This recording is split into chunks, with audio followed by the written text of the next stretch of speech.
Olá a todas e a todos. É um prazer estar aqui mais uma vez participando dessa edição do curso Lugares de Memória e Direitos Humanos no Brasil, do Núcleo da Preservação da Memória Política.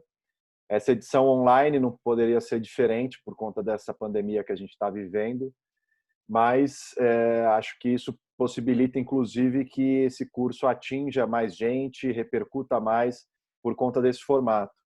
Eu sou Renan Quinalha, sou professor de Direito da Unifesp, da Federal de São Paulo, sou advogado também ativista no campo dos direitos humanos, colaboro com o Núcleo Memória e fui convidado para dar a aula de encerramento desse curso, a aula final, que diz respeito ao tema Democracia Brasileira e suas fragilidades, o golpe, a crise e a resistência atual. Então, minha ideia nessa aula, e aí eu deixo o meu contato, o e-mail aqui apontado logo no início, para quem tiver alguma dúvida, alguma questão, a gente ainda vai se encontrar para conversar sobre as dúvidas, mas o contato fica aqui também para vocês. O roteiro que eu preparei para essa aula apesar dela ter um caráter de discussão de conjuntura do momento atual do Brasil, ela é uma aula também que eu queria começar passando por alguns outros temas que são temas mais históricos, ou seja, me parece importante que a gente primeiro aborde alguns temas históricos sobre o direito, considerando que no público aqui as pessoas que estão acompanhando, nem todo mundo é da área do direito. Então eu queria trazer alguns elementos sobre os fundamentos do direito moderno, para que a gente compreenda o significado, o sentido do Estado de Direito e do Estatuto dos Direitos Humanos. A gente vai falar da Constituição de 1988, para aí sim chegar nesse tema, né, que me parece necessário passar por essas etapas anteriores para a gente poder falar desse processo em curso atualmente de desmonte e de desconstitucionalização ou desdemocratização. E aí eu quero examinar essa ideia de um golpe em vários atos e abordar especificamente o papel do Poder Judiciário nesse processo. Então a ideia, esse é um pouco o roteiro, né, o guia dessa viagem que a gente vai fazer, dessa trajetória nessa aula de hoje. De início, vale a gente apontar, e essa imagem traz isso, sobre as representações da justiça, que vão ser fundamentais para a compreensão do direito moderno. De que é a deusa grega da justiça. Muito representa a ideia, e vocês todos e todas já devem ter visto em algum momento essas representações metafóricas, imagéticas da justiça. Filha de Têmis e de Zeus, de que era a deusa do julgamento concreto. E tem essa característica muito, em todas as representações, há vários desenhos delas, e estátuas, e etc., mas muito especificamente, ela tem essa representação de, na sua mão esquerda, segurar uma balança, sem um fiel equilibrando, né? A balança ela fica um pouco desequilibrada, não tem aquele ponteiro no meio. E na outra mão, na mão direita, ela está sempre empunhando uma espada. Vocês podem notar também que os olhos dela não há vendas, não estão vendados. Eles estão sempre descobertos. E ela está observando essa balança que ela segura na mão esquerda. E o que significa isso? Não sei se vocês já pensaram nessa imagem, mas é uma imagem muito interessante que nos permite ler certas características que são atribuídas e exigidas até da justiça, desde a época da antiguidade, mas também modernamente. Primeiro, essa balança segurando na mão esquerda significa o quê? É que os pratos precisam estar equilibrados. E o fato dela estar de olhos abertos quer dizer que ela está observando o momento em que esses pratos podem estar equilibrados. Para a representação grega da justiça, a ideia de isonomia é fundamental, de equilíbrio entre essas duas dimensões. Mas não basta ter o equilíbrio das duas dimensões na balança, é preciso também ter a força. A espada representa a execução. Reconhecer a justiça e o direito é tão importante quanto executá-lo. A balança sem a espada é um direito frágil. A espada sem a balança é a pura força e o arbítrio, a brutalidade. Então, o direito ele é a junção dessas duas dimensões. No mesmo sentido, mas com algumas particularidades, a gente tem a representação romana da deusa Justícia, que é da onde vem a ideia de justiça, ou jurisprudência, de jurisprudência. Ela já tem uma outra representação, seus olhos estão cobertos. É a ideia de que a justiça ela não pode ver as partes em conflito. A justiça ela precisa ser imparcial. Ela não pode se identificar. E dizer o direito é mais importante para os romanos, da jurisprudência, dizer o direito é mais importante do que executá-la. Vocês podem ver que nas duas representações, uma que está aí no canto da tela e na outra, no outro canto, a espada está para baixo numa delas, na outra está no colo, que é a que está na frente do Supremo Tribunal Federal. A gente vai voltar a falar do STF aqui mais adiante. Mas essa representação é, portanto, uma outra maneira de se olhar a justiça, em que há, sim, dois pratos para serem equilibrados, mas não na mesma mão, né, numa mesma balança. E, além disso, a espada não é tão fundamental. Dizer o direito é mais importante para os romanos. E os olhos vendados significa o que eu estava dizendo, de você não ter uma identificação com as partes, fazer isso meramente por uma operação de prudência, sem se identificar e olhar e perceber as partes que estão em conflitos. Então, essas duas representações imagéticas ou metafóricas, elas são fundamentais para a gente entender as características que vão ficar inscritas na justiça e no direito no momento de nascimento já do capitalismo, que vai tomar da antiguidade desses ideais filosóficos, desses valores da antiguidade, vão ser absorvidos pelo paradigma da justiça já na modernidade. O nascimento do direito moderno, ele tem algumas características que eu destaco nesses slides para vocês. Primeiro, ele rompe com o pluralismo jurídico medieval. O que significa isso? É a ideia de que, durante a Idade Média, nós tivemos várias fontes e vários centros de produção de normas e de direito. Essa ideia de que só o Estado pode produzir o direito válido e obrigatório e vinculante, ela é recente, ela é da modernidade. Porque antes, vocês tinham vários senhores feudais, cada um deles produzindo suas próprias normas. Eles eram centros de poder econômico, de poder político, de poder normativo e jurídico também. Mas, com o processo de criação do Estado-nação, essas fronteiras vão sendo ampliadas e o Estado, através das revoluções liberais burguesas, né, em que a burguesia combatia o absolutismo dos monarcas, em que a burguesia combatia essa fragmentação do poder político que havia no sistema feudal, você tem o nascimento do Estado-nação. O Estado-nação ele vai ter uma série de características importantes. Ele vai, sobretudo, ser marcado por um monismo jurídico e político, que vai se refletir em um único ordenamento, ou seja, um sistema único de normas, que é como a gente conhece até hoje o direito. Se eu falo para vocês me darem exemplos de fontes de normas, né, vocês vão já falar Constituição Federal de 1988, Código Civil de 2002, o Código de Processo Civil de 1973, o Código de Processo Penal, o Código Penal, ou seja, CLT, Consolidação das Leis do Trabalho. São vários desses corpos normativos que dão consistência e que dão conteúdo para o ordenamento jurídico em cada uma das nações. E isso imprime uma característica de estatalismo e de legalismo. O Estado, o que significa isso? O Estado não aceita nenhum outro centro de produção de norma que não seja ele próprio. Ele não pode reconhecer e dar legitimidade a outro centro de produção de norma. E por que isso? Porque enfraquece essa ideia do Estado total, do Estado controlando toda a produção normativa e todo o direito no seu território. É a ideia de que o Estado-nação ele é, dentro do seu território, a única fonte de legalidade e que a lei é só aquilo que o Estado emana.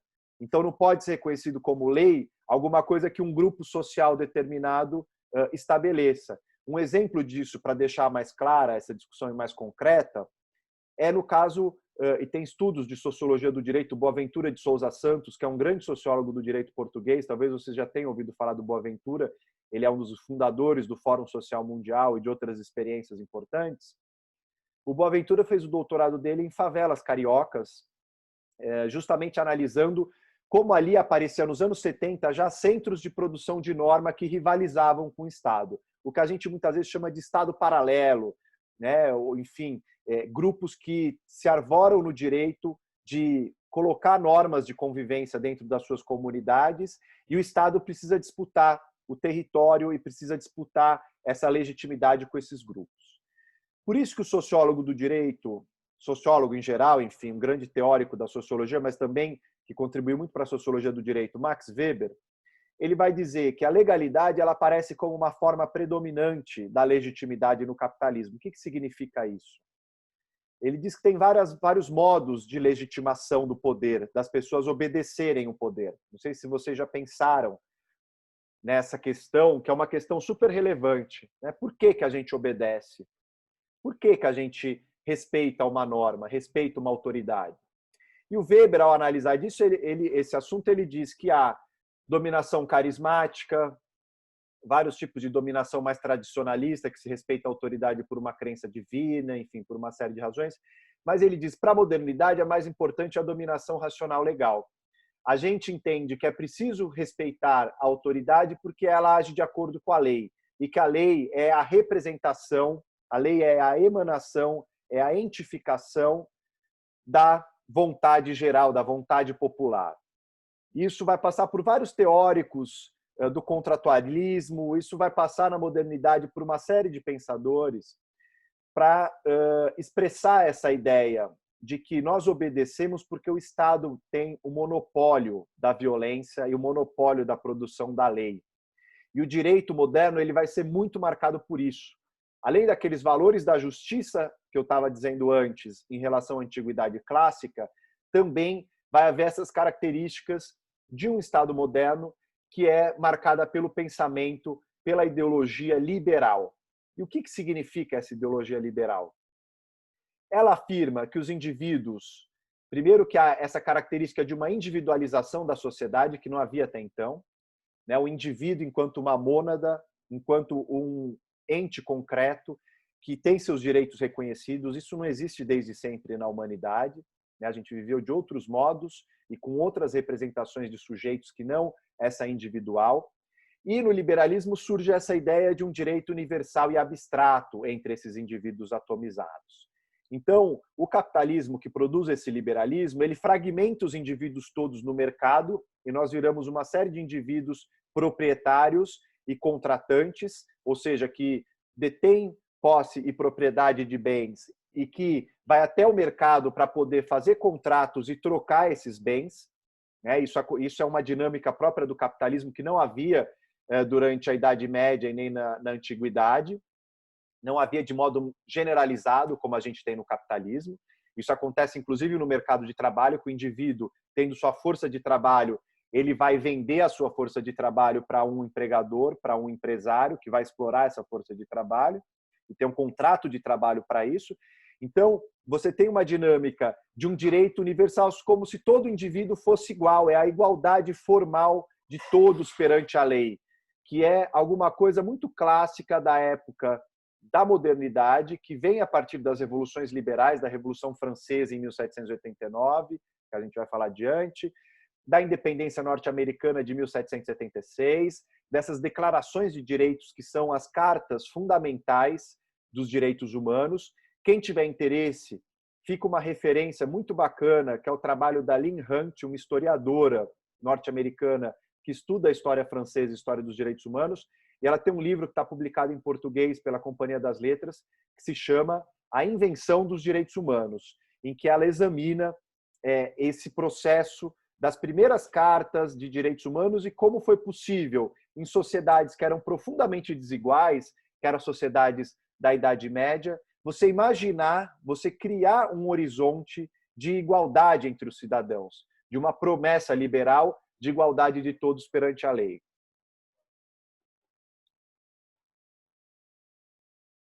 E é evidente que isso era uma promessa muito ideológica, que a burguesia apresenta como um horizonte para a sociedade de igualdade, mas que, no fundo, esconde desigualdades econômicas e sociais muito concretas.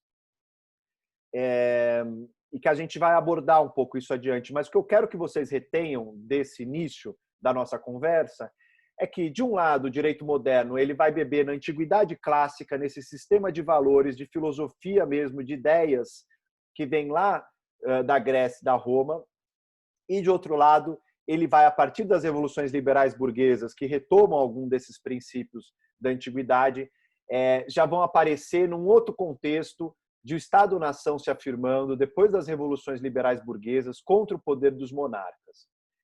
E absolutista, com a ideia de que o povo precisa governar e que todo o poder emana do povo. Não é diferente o que diz a Declaração dos Direitos do Homem e do Cidadão, que vai ser um grande marco da Revolução de 1789 na França.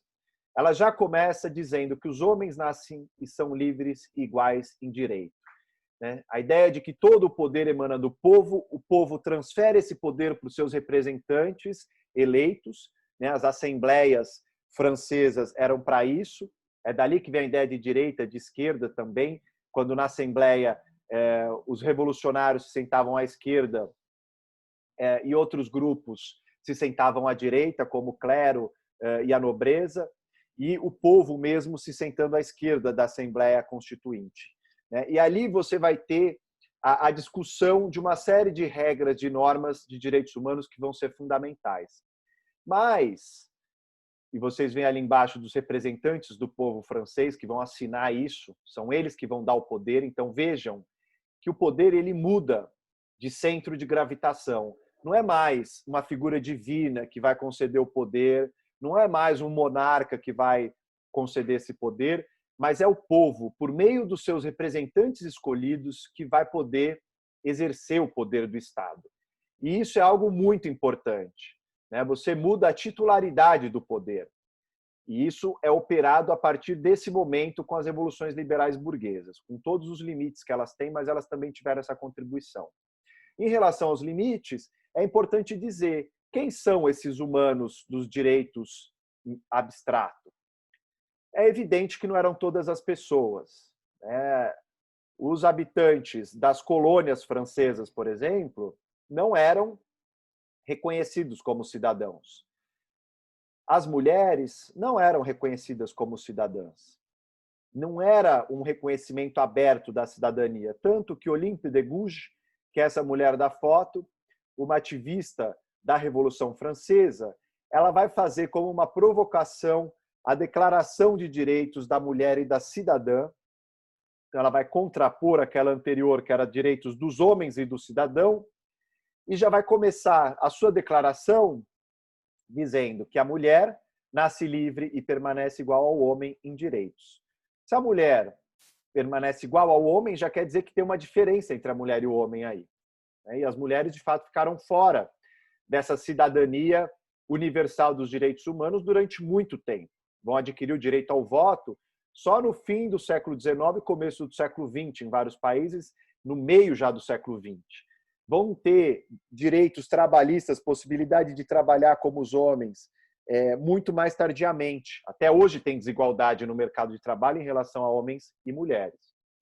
Mas a Olympe de Gouges já levantava essa questão durante a Revolução Francesa. E ela foi guilhotinada em 1793 por defender esses direitos das mulheres na Revolução Francesa. Então isso mostra que há uma série de paradoxos colocados no campo dos direitos humanos. Eu não vou conseguir aprofundar aqui, mas eu só quero mostrar que, quando essa ideia dos direitos humanos estava emergindo, muitas críticas também foram aparecendo a essa ideia de um direito capitalista, de um direito burguês, que expressava uma ideia de universalidade e de abstração que, no fundo, afirmava uma igualdade de todos, é muito bonito na teoria, mas que, na verdade, esconde e serve para justificar, muitas vezes, desigualdades estruturais que não são enfrentadas. O Karl Marx, importante autor alemão, vai dizer que esses direitos são direitos do membro da sociedade burguesa, em contraposição aos direitos do cidadão, que, na verdade, só refletem a figura de um homem egoísta na sociedade civil, que é o direito à liberdade, à propriedade e à segurança do indivíduo burguês, e não uma emancipação do indivíduo. Ele vai ser muito crítico a essa ideia dos direitos humanos. O Edmund Burke, que vai ser um teórico importante durante a Revolução Francesa, ele vai escrever contra, dizendo que esses direitos eles são tão abstratos e gerais que eles acabam virando irrealizáveis e até irreais. Ele vai, de alguma maneira, se apegar às tradições. Ele era de uma figura da nobreza. Ele vai olhar para essa revolução e vai, obviamente, ver que ela toca nos privilégios deles, dos nobres, e vai dizer que a burguesia estava prometendo alguma coisa que era irrealizável. A Hannah Arendt, essa autora importante do século XX, já na metade do século XX, vai escrever sobre o tema, na origem do totalitarismo, e vai dizer que esse homem universal não existe. Ela vai falar dos apátridas depois da Segunda Guerra e no processo do nazifascismo, do Holocausto. Ela vai mostrar como várias populações migraram de vários lugares e que a gente criou uma figura que é a figura do apátrida, da pessoa que não tem nenhuma pátria, nenhuma ligação com o território. E ela vai mostrar que não há direitos humanos universais para essas pessoas. Elas não são reconhecidas como humanas porque elas não têm documentação, elas não têm cidadania em nenhum dos territórios. Então, isso mostra que os direitos humanos, apesar da promessa universal, eles não são um direito visto de maneira universal como se apresentava na teoria. Daí, várias pessoas, estudiosos, apontarem um certo androcentrismo dessa ciência jurídica. Então, o sujeito de direito que surge com esse paradigma do direito moderno, ele é um ser humano dotado de personalidade jurídica. Mas quem é esse sujeito de direito? É somente o homem branco, heterossexual, cisgênero e proprietário? Quem de fato pode gozar esses direitos? A gente olha para a realidade brasileira hoje. Quantas pessoas têm acesso aos direitos assegurados na Constituição? Direito à moradia, direito à saúde, direito à educação, direitos trabalhistas, previdenciários, assistência social, direito à justiça. Quantas pessoas acessam esse repertório dos direitos no Brasil? Então, é importante a gente questionar e pensar em que medida esses direitos podem ser universalizados ou não.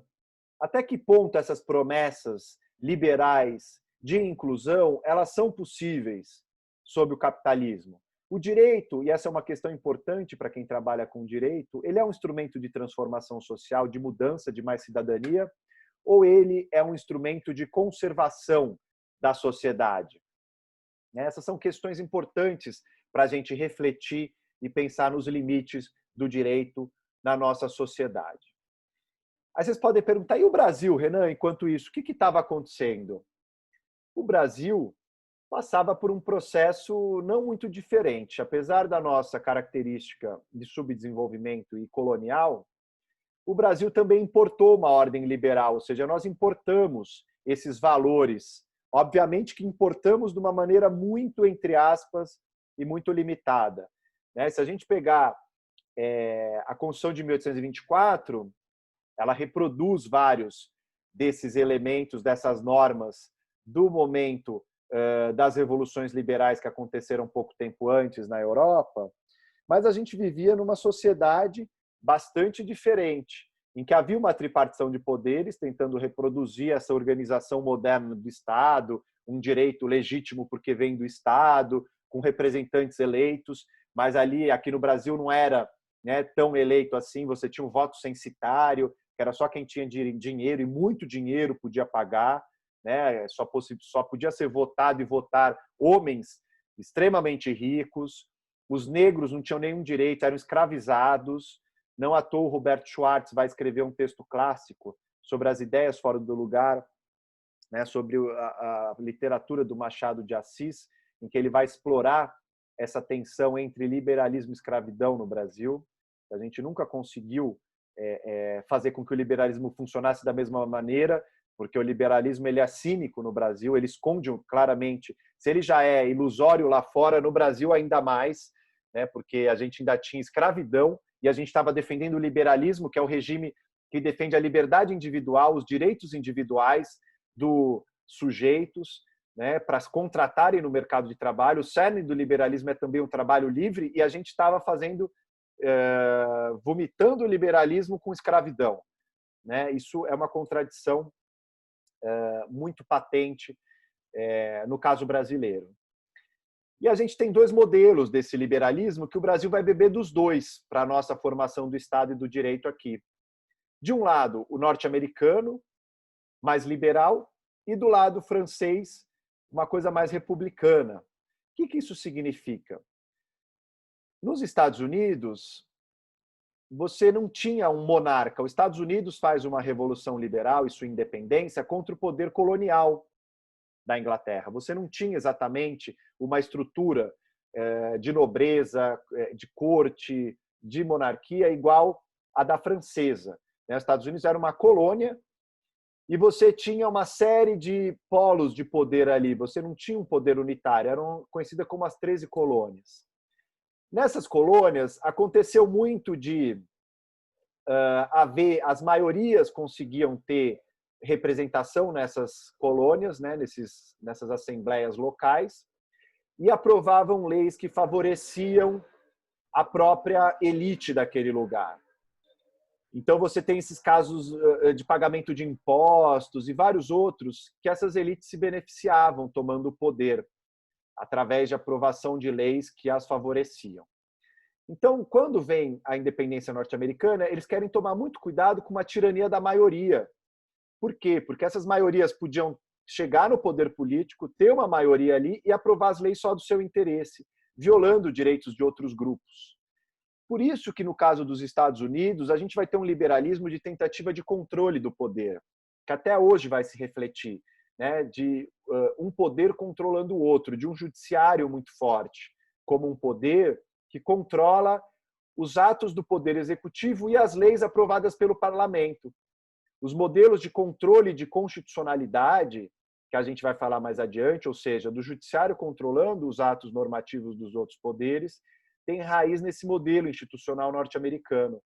A França, por outro lado, ela já vai ter uma preocupação com o absolutismo, com a tirania de um.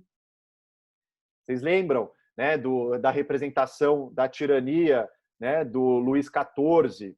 Vai dizer o Estado sou eu, e o Bolsonaro vai atualizar para a Constituição sou eu, né, hoje em dia, nesse roupante absolutista dele.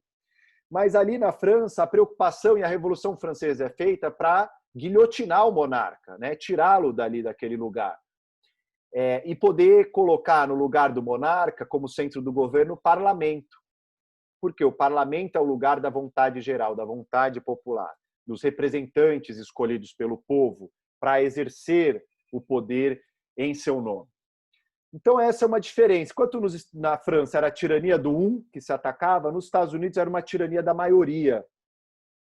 Democracia já não podia ser vista nos Estados Unidos como uma supremacia da maioria, uma regra da maioria somente.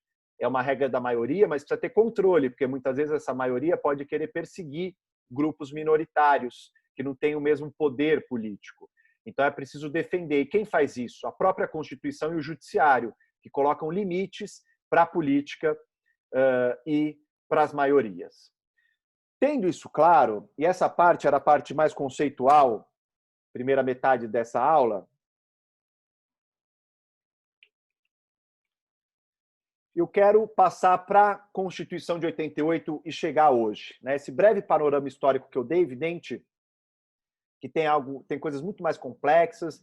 No dia das dúvidas, a gente pode conversar mais sobre as questões que surgirem em relação a esse tema, que de fato é bastante complexo, né? Teve muitas mudanças na história, mas nós chegamos na Constituição de 88, que vai afirmar justamente esse paradigma. Primeiro, das ideias filosóficas da antiguidade, das características do Estado moderno, das revoluções liberais, e desse modelo institucional que eu estava falando, tanto da França como dos Estados Unidos, nós vamos trazer. O nosso modelo vai ser um misto disso. A Constituição de 88 ela é feita através de um processo riquíssimo de participação popular. Nós tivemos a apresentação de emendas populares na Constituição, de muita participação de movimentos sociais, de grupos diversos, que conseguiram, depois da ditadura, que vocês já viram falar muito aqui nas outras aulas, de 64 até 88, eu coloco o fim da ditadura em 88, porque eu estou falando do ponto de vista do marco da Constituição, você tem um represamento das demandas da sociedade civil. E elas vão eclodir com o processo de transição e, sobretudo, na Constituinte. Nós temos um processo de redemocratização que vai levar a uma refeitura da Constituição. E a Constituição ela é importante porque ela é a lei maior de uma nação. Ela fixa como os poderes funcionam, ela organiza a divisão e as competências entre os poderes, a Constituição fixa quais são as regras do jogo, ela fixa os direitos fundamentais, que são inegociáveis, ela coloca as cláusulas pétreas, que não podem ser mudadas nem pelas maiorias, ela traz uma série de direitos e garantias fundamentais. Por isso que os movimentos sociais vão começar a ver na Constituição uma arena de disputa política. Todos os movimentos vão incluir suas demandas, ou vão tentar incluir, na Constituição de 88. E vão lutar, a partir de 88, pelo reconhecimento dos seus direitos. Então, o direito à saúde está inscrito na Constituição. Né? Nessa pandemia, a gente tem falado muito do SUS, do Sistema Único de Saúde, que é um sistema gratuito, universal, público, em que estados, municípios e União se engajam para efetivar esse direito à saúde, e é graças à Constituição que nós temos isso. Nós temos direito à educação assegurado na Constituição. Nós temos os direitos sociais, os direitos individuais no artigo 5º, os direitos sociais no artigo 6º, 7º. A gente tem uma série de direitos ali assegurados, a reforma agrária, né, a função social da propriedade, que é usada para a discussão da reforma agrária, ou seja, todos os movimentos inscreveram ali, se puderam e tiveram força, suas reivindicações. Nós podemos dizer até que nossa Constituição é um esboço do estado de bem-estar social que nós nunca tivemos no Brasil. Que é aquele estado não só liberal, né, que garante que os indivíduos possam no mercado concorrer entre si, ter sua autonomia, sua individualidade respeitada, sua propriedade, sua liberdade, mas também uma ideia de igualdade e de justiça. A nossa Constituição ela fixa um projeto de desenvolvimento nacional ali colocado. E a gente pode até dizer que nossa Constituição ela tem um tripé, que está todo ele bastante atacado hoje, que são os fundamentos da nossa Constituição. De um lado, o garantismo penal, que vem lá das revoluções liberais, ou seja, o indivíduo ele só pode ser punido, processado e preso se tiver provas contra ele, né? A presunção da inocência está aí dentro, e a gente viu que a Lava Jato revogou muito do garantismo no Brasil, a gente vai voltar a isso. O outro pé é a ordem social, que é uma série de garantias e direitos para conseguir manter o mínimo de igualdade na nossa sociedade. E, além disso, a democracia formal. A ordem social está muito atacada com o neoliberalismo, né, com esse projeto ultraliberal do Guedes no governo Bolsonaro. E a democracia formal seria o terceiro pé, que diz respeito às eleições, à regularidade eleitoral e ao respeito às regras do jogo. E a gente viu que isso se rompeu com o golpe de 2016 contra a presidenta Dilma Rousseff. Eu vou voltar em cada um desses elementos, mas o importante a reter é que a Constituição ela traz, portanto, uma base para o exercício do poder e limites para o exercício do poder, que são muito importantes. Nesse governo Bolsonaro, a gente tem visto como a Constituição, enquanto um limite, é fundamental para colocar freios a um poder tirânico, né, a um governante de pretensões autoritárias. Mas, para terminar esse slide aqui, há uma judicialização dessas demandas também. O que significa isso? Que, como a Constituição é muito generosa, é muito ampla, é muito diversa na garantia dos direitos, você acaba encarregando o órgão que aplica o texto da lei e da Constituição a acompanhar e a fiscalizar o cumprimento desse texto. Então, o judiciário ele acaba respondendo a muitas das demandas. Várias das brigas e das disputas que estavam no campo político, no legislativo, começam a ir para o judiciário. Vocês sabem muito bem quem são hoje os ministros do STF. Isso não era comum antes no Brasil. Ninguém sabia quem era o ministro do STF. Hoje o ministro do STF está no Roda Viva, está no jornal, dando entrevista. Ele está julgando os principais casos sobre a política brasileira. Isso não era comum.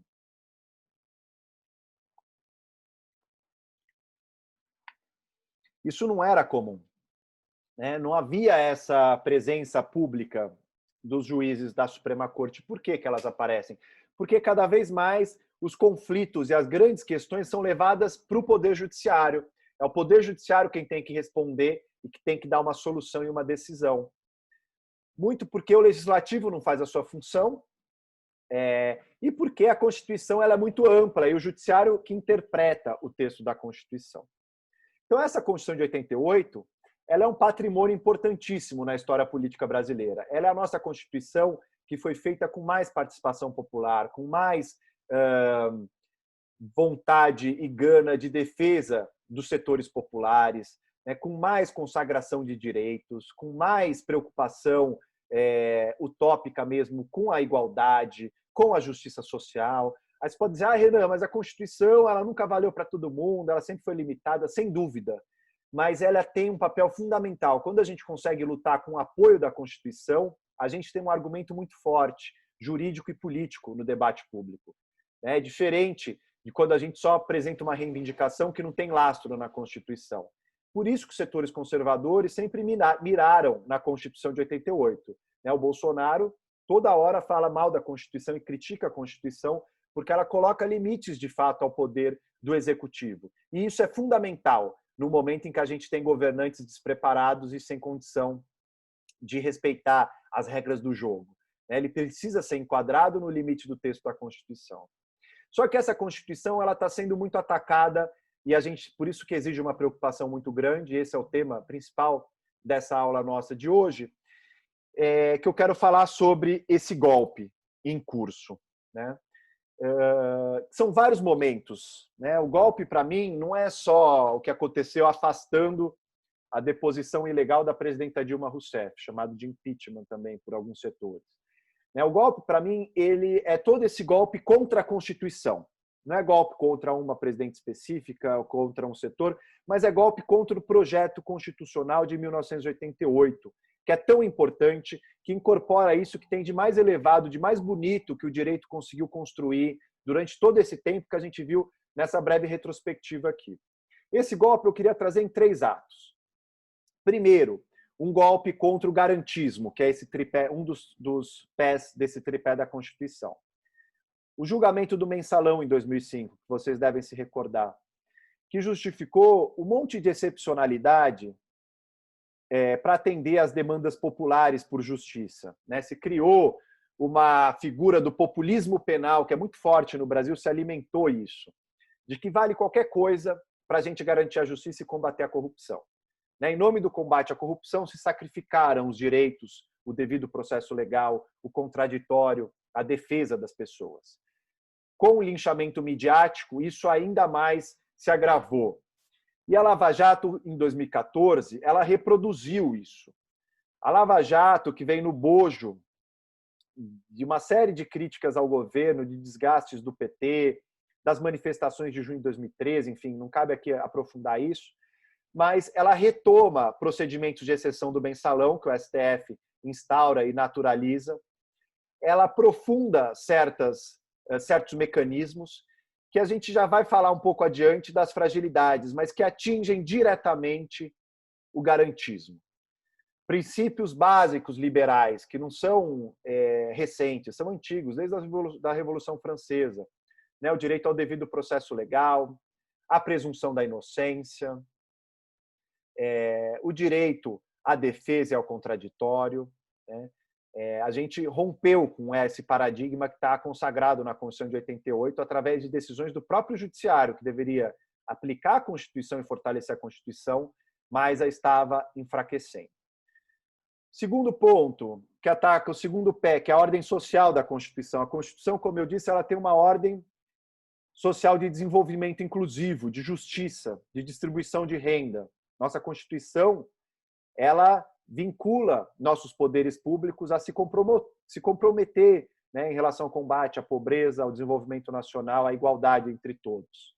Mas o neoliberalismo vem desde os anos 90, desmontando a Constituição, com privatizações, com venda de ativos do Estado, com enfraquecimento de serviços públicos vistos como fundamentais, com mercantilização desses serviços, da saúde, da educação e vários outros. Esse neoliberalismo vai ser muito implementado nos anos 90, sofre um revés nos anos 2000 e volta com o governo Temer com teto de gastos, né, que é uma tentativa de limitar o papel do Estado para cumprir a agenda social de desenvolvimento.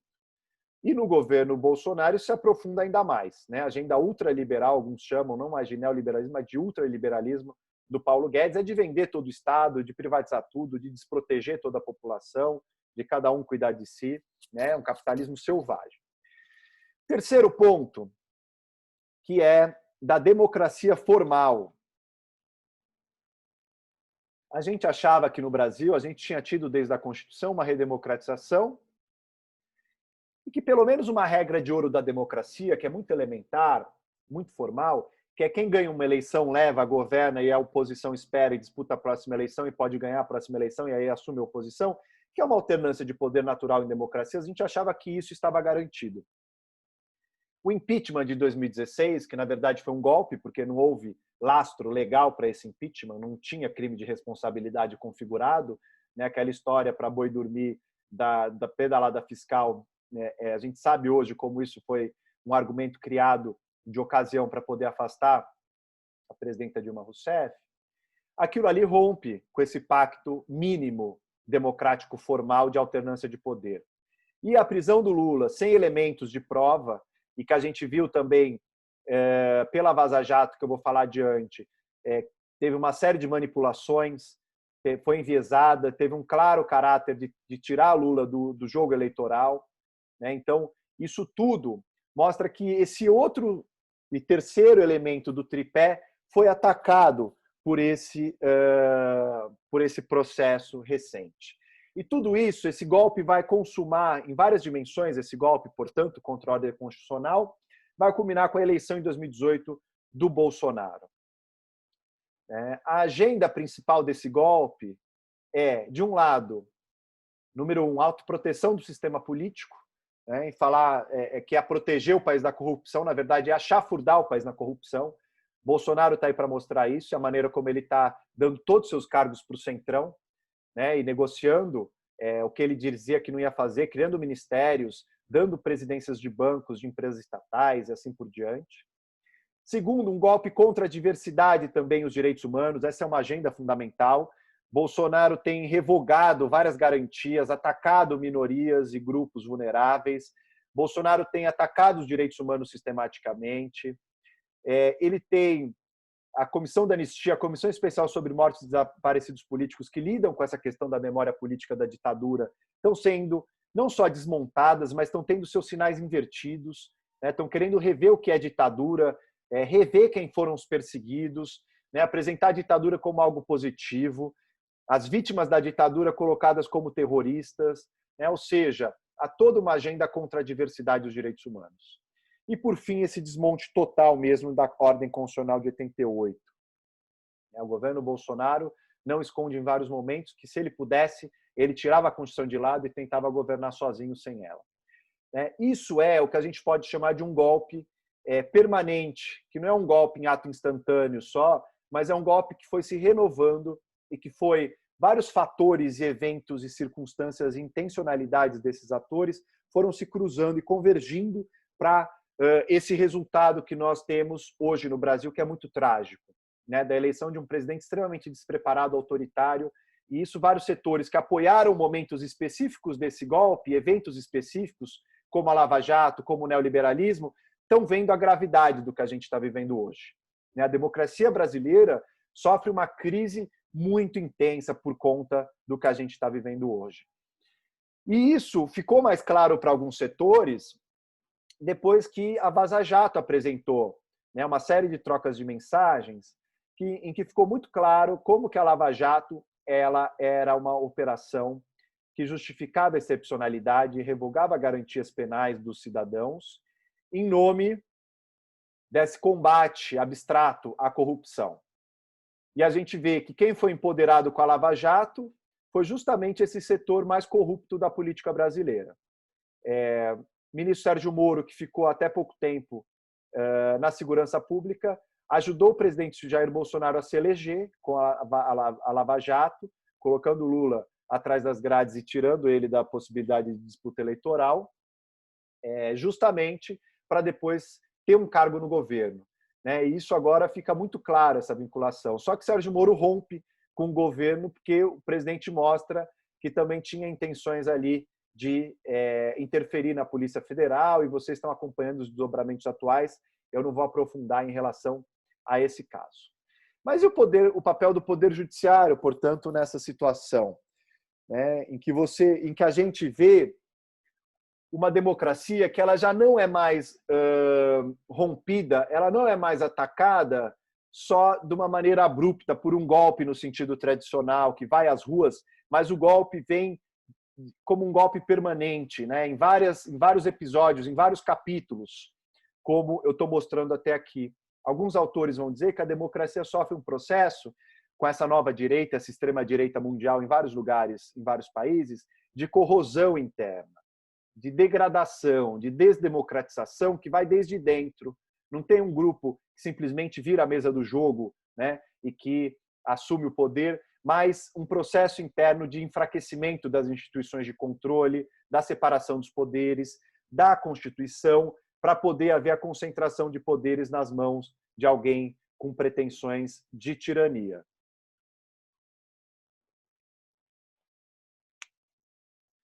E para caminhar para a parte final, o Poder Judiciário, que funções ele tem aí? Ele tem funções muito ambíguas, porque, de um lado, o Poder Judiciário tem que assegurar os direitos e fazer cumprir a Constituição, e, de outro, ele também é um poder político que entra no jogo. De um lado, a gente vê no Judiciário uma seletividade, um casuísmo. O que significa isso? Um Poder Judiciário que julga de modo diferente, a depender qual é o partido político, né? Ele tem preferências político-partidárias. A gente viu no caso do juiz Sérgio Moro, que comandou a Lava Jato. A gente vê um Poder Judiciário muito seletivo, né, que condena muito mais pessoas negras, e a gente nota o superencarceramento, encarceramento em massa no Brasil, a porcentagem de pessoas negras é algo assustador, né? Então há uma seletividade de classe racial do Poder Judiciário. A gente tem também uma característica do Judiciário, que é um regime, um poder corporativista com muitos privilégios. O Poder Judiciário tem super salários, tem benefícios absurdos de auxílio educação, auxílio saúde, auxílio moradia, auxílio terno, enfim, uma quantidade interminável desses privilégios num país que vive uma crise econômica, né? uma crise ainda aprofundada pela pandemia, processos de austeridade fiscal, e o Judiciário mantém seus privilégios intocados. O Judiciário acaba tendo um protagonismo, né, muito grande pela judicialização, como eu disse. Então, o Judiciário acaba tendo uma função importante. Muitas vezes ele coloca limites para o governo. No governo Bolsonaro isso tem sido recorrente. No caso da pandemia, o Judiciário determinou que os governadores e prefeitos têm poder para decretar medidas de quarentena, porque o Bolsonaro não queria permitir isso. Então, isso é importante. Mas alguns autores vão dizer que é um protagonismo submisso. Por quê? Porque o Poder Judiciário também está submetido, em algum grau, a um poder econômico, às elites econômicas e às elites políticas do país também. Ele não é exatamente protagonista só realizando justiça contra os poderes. Não é um Poder Judiciário Robin Hood. Teria ele um papel moderador? Agora tem sido discutida até uma interpretação do artigo 142 da Constituição de que as Forças Armadas seriam moderadoras dos conflitos entre poderes. Isso não existe no Brasil. Não tem intervenção militar constitucional no Brasil. Nós podemos voltar a esse tema nas perguntas, mas não tem poder moderador. O único poder moderador que nós tivemos foi na Constituição de 1824, e era o imperador que fazia esse papel. Alguns autores vão apontar que a gente vive um período de ditadura de toga, de juristocracia, ou até mesmo de supremocracia, que é uma ideia de um poder dos juízes, né, que acabam assumindo muitos poderes, e a gente não consegue limitar, num contexto em que há uma mediatização, uma sociedade de espetáculo, os juízes vão para a televisão, dão entrevista, se manifestam de tudo, dão entrevista no programa do Bial, né, não falam mais só sobre temas do direito, falam sobre temas que eles acham do mundo e tal. Isso tudo gera uma fragilidade na figura da imparcialidade da justiça. Eu estava falando lá no início, com aquela representação romana da justiça com os olhos vendados. né? Então você acaba tendo uma exposição pública muito grande. E vem uma questão fundamental, que é como limitar os poderes dos juízes. Quem julga os juízes? Porque os juízes julgam os políticos, do legislativo, do executivo, os cidadãos, né? Mas quem que julga os juízes? Como que a gente consegue ter órgãos de controle do judiciário? E a gente até hoje não conseguiu ter órgãos efetivos, não corporativistas de controle do poder judiciário, órgãos externos. O Conselho Nacional de Justiça ainda faz muito pouco, as corregedorias ainda fazem muito pouco. Então nós precisamos pensar modos de democratização do poder judiciário. Essa é uma bandeira fundamental para a democracia hoje. Não adianta só os movimentos sociais pedirem mais direitos, irem bater na porta do judiciário, se a gente não tiver um poder judiciário que seja mais complexo, que seja mais diverso, que seja mais representativo dos grupos sociais. Não pode haver só juízes, homens brancos, cisgênero, heterossexuais. É preciso haver uma diversidade, de pessoas de classes populares entrando no judiciário. E os concursos precisam ser mudados, as formas de recrutamento desses juízes. Eles precisam ter contato com a realidade brasileira. Os juízes hoje não têm contato nenhum com a realidade brasileira. Enquanto a gente não tiver um poder judiciário democrático, democratizado, a gente não consegue ter realização da justiça. Só que o STF, para caminhar para a conclusão mesmo agora, o STF tem sofrido muitas críticas, não só por todos esses erros e problemas que eu estou apontando aqui, mas também por seus acertos. A gente tem visto setores conservadores, antidemocráticos, anticonstitucionais nas suas reivindicações, que têm atacado a Suprema Corte. Tanto que há um inquérito correndo no STF apurando as fake news, as ameaças aos ministros do STF, e isso é uma questão muito séria, porque a Corte merece várias críticas. E a gente peguei algumas charges aqui só para ilustrar um pouco essas críticas, mas não é possível admitir que o fechamento da Corte, que mandar um soldado e um cabo, como disse um dos filhos do Bolsonaro, para o STF, para fechar a Corte, que essas sejam vistas como soluções. As deficiências e problemas da nossa democracia, do STF, do nosso legislativo, a gente resolve aperfeiçoando nos marcos da Constituição, não violando a prerrogativa desses poderes e violando a própria Constituição. Então, a primeira charge ali mostra a justiça, uma das representações da justiça, vocês podem ver ali. Uma mistura das duas, na verdade, que eu acho que o chargista não conhece a diferença entre a justiça romana e grega, mas ela ali sentada, o médico medindo a pressão, diz que a pressão está alta. Que pressão? A pressão pública. A pressão que faz com que a justiça, às vezes, reaja ouvindo a voz das ruas, o que é muito ruim, é muito populista. Foi isso que justificou a Lava Jato, é preciso ouvir a voz das ruas. Não, a justiça e o judiciário têm que atender à Constituição, muitas vezes contra a voz das ruas. A justiça, muitas vezes, tem que ser impopular, porque muitas vezes as pessoas vão querer pena de morte, e isso está contra a Constituição. Então é preciso colocar esses limites. O STF ali, mostrando a segunda charge, os ministros com as mãos para cima, como que tirando Jockey Pô, enfim, aqueles jogos com as mãos. Vamos decidir tudo da maneira mais racional e coerente possível. 2 ou 1, os ministros estão fazendo. O que é isso? Uma crítica à racionalidade decisória. O STF muitas vezes também decide mal. Uma decisão no sentido, um ministro caça liminar, vai para outro sentido, o pleno muda de posição. O caso do julgamento da prisão, após o julgamento em segunda instância, é exemplo disso. O STF mudou de posição num período muito curto de tempo. E isso causa insegurança jurídica. E, além disso, sobre o corporativismo, essa outra charge. Quando os ministros aprovaram no ano passado o reajuste de 16,38% nos próprios salários, que é um valor extremamente alto. Nenhuma categoria tem esse reajuste, muito menos no período de ajuste fiscal que estava sendo feito. E aí a repórter fala, ministro, e a crise? Crise? Tem um cargo vitalício, recebo 33 mil por mês, mais benefício, tenho 2 meses de férias por ano, não vejo crise nenhuma. E realmente não tem crise nessas condições para os juízes. Então é muito importante, para concluir, que nós tenhamos em mente essa relação do Poder Judiciário com a democracia, que nós fortaleçamos a Constituição de 88, o momento que a gente vive é um momento que a democracia está muito fragilizada, em risco, e nós precisamos fortalecer os mecanismos de participação popular da Constituição de 88. Nós precisamos aprofundar a Constituição. Ela já é uma carta e um guia de saída para a crise em que a gente se encontra. Nós não precisamos tirar a receita de nenhum outro lugar que não seja dela para a gente conseguir efetivar um projeto democrático de inclusão, de justiça social e de igualdade. Então, queria agradecer a atenção de vocês. Sei que é difícil essa coisa da aula sem interação, enfim, da gente fazer por esses novos mecanismos. Todos nós estamos aprendendo a lidar com isso, mas acho que a gente depois vai se encontrar para poder trocar mais ideias, e aí eu fico à disposição para a gente poder conversar mais. Obrigado, então, agradeço ao pessoal do Núcleo Memória pelo convite, um grande abraço para vocês.